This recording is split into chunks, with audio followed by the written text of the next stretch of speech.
Joe Biden, when he was running in the Democratic primary, he did actually speak out against Saudi Arabia. But then again, that's the thing. Politicians say a lot of things when they're trying to get elected. Here, take a look.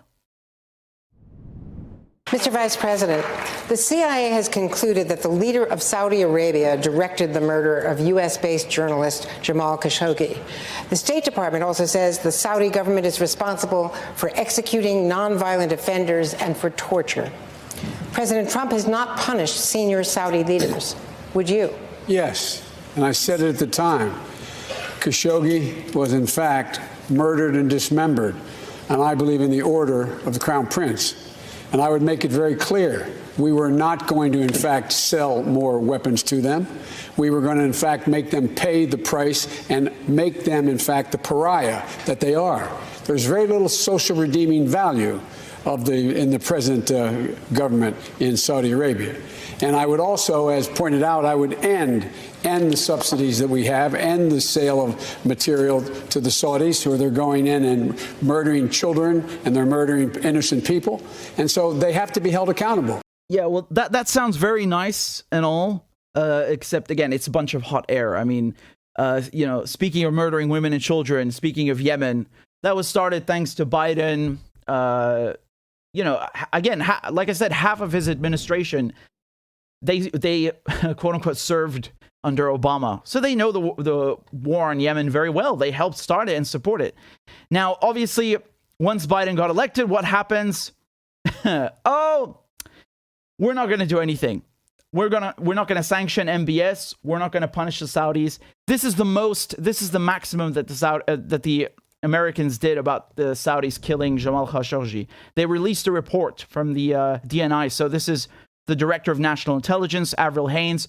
And again, just be clear, this is Joe Biden's administration putting out a report clarifying that the Crown Prince of Saudi Arabia ordered his entourage and his security detail to murder a reporter at the Washington Post, Jamal Khashoggi, who, again, for those of you who don't know, he's a Saudi dissident and he moved to the U.S. So he was a U.S. resident at the very least and writing for a very prolific U.S. paper. And they don't care. And the most they did is release this report. Okay? But there are no prosecutions, nothing like that. The U.S. papers right now, the New York Times, the CNN, they're all very good at pointing these things out. So they will write articles like this, okay? And they'll tell you, yeah, MBS over here, the Crown Prince, he murdered a Washington Post reporter, Jamal Khashoggi. And Saudi Arabia has been butchering Yemen with U.S. support. And Saudi Arabia has all these bad things about it, right? And then, what do they do at the end of the article? They say, but it's still okay, right? So they wouldn't do that with Putin. Do you think they would make an article about how Putin did this and that, but then, it's still okay to deal with him? No. So here's another article from the New York Times, okay? This was published on June 5th.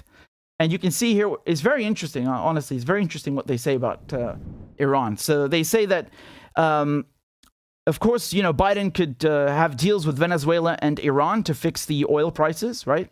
Of course, any deals with either Venezuela or Iran could, quote, themselves become political liabilities for Biden, because most Republicans, and even some Democrats, oppose compromises with the leaders of those countries. But they don't oppose compromises with the Saudis, right? Butchering a Washington Post journalist, chopping him up, that's okay. 9/11, that's okay. Exporting Wahhabism, that's okay. Destroying Syria, that's okay. No women's rights, no freedom of the press, no democracy, that's okay. But where do they draw the line? At Iran and Venezuela. Like, what kind of a standard is that? Do you even have one? And the fact that they admit in the paper that actually it's most Republicans and Democrats who would be opposed to it. So they're basically telling you in other terms that the politicians in Washington, D.C., in both parties, are fine with Saudi Arabia. But Iran and Venezuela, that's where we draw the line. Can't do that. Sorry. Best I can do is chopping up journalists. I mean, that tells you a lot about their moral standard and how they're just simply hypocrites.